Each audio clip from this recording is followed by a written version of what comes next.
Thank you so much, Antoine, for taking out the time. I really appreciate it. Of course, man. Anytime, anytime.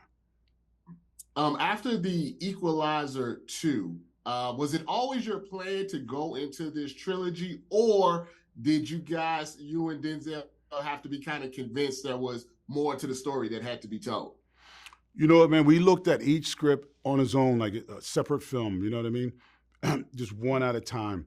I didn't think it was going to be two. I was just making the best film out of one, and then boom, I got a call about doing two, and Denzel said he wanted to do it, and then three was just like that's a God's gift, you know.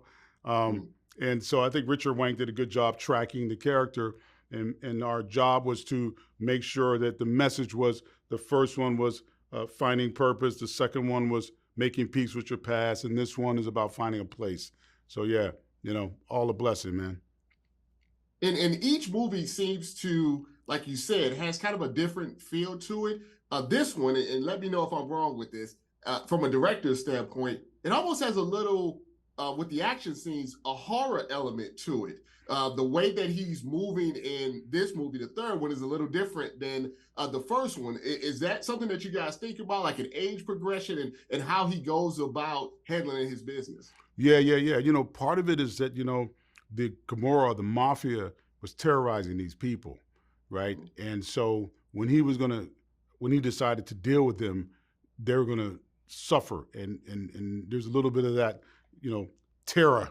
You know, it's gonna make sure that they understood what that felt like before they left this earth. So that was the intention, was that he's gonna terrorize these cats the way they treat other people. Yeah, that was intentional. You, working with Denzel, I don't know, like I don't imagine it's just amazing. But one of the things that I've noticed, especially in these movies, is how he's able to command a scene without even speaking, just with facial expressions or the way he moves. As a director, like, are you kind of helping him with that, or is that just kind of his God natural ability? But it's really a kind of amazing to me. It's him, you know what I mean? It's Denzel. He's an intelligent, brilliant actor. You know, my job is to capture it and understand what he's communicating.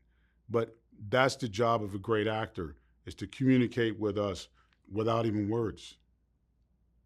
And kind of the last question that I had for you is, like you said, this one is about, finding peace, and, towards the end of the movie, he finds, some of that peace. But is there something maybe in the back of your mind, is that, Robert McCall, the character, when he sees something that's happening, he's always going to want to get involved. And if you get that call for the Equalizer 4 because something is going on, would you be interested in doing something like that? Or do you feel like this is a very good, ending, to that story? I think for me as a filmmaker, it's a really good ending for the story. Um, and Denzel called me himself and said, I want to do this, and we got a good take on it. You know, I'm not going to say no to Denzel, bro. You know what I mean? Like, I'm in. But I don't see that happening, but you never speak in absolutes. You know what I mean? Whatever the divine order is going to be. But I think this is a good way for me as a filmmaker to let somebody else maybe take the reins if they do another one. Well, yeah.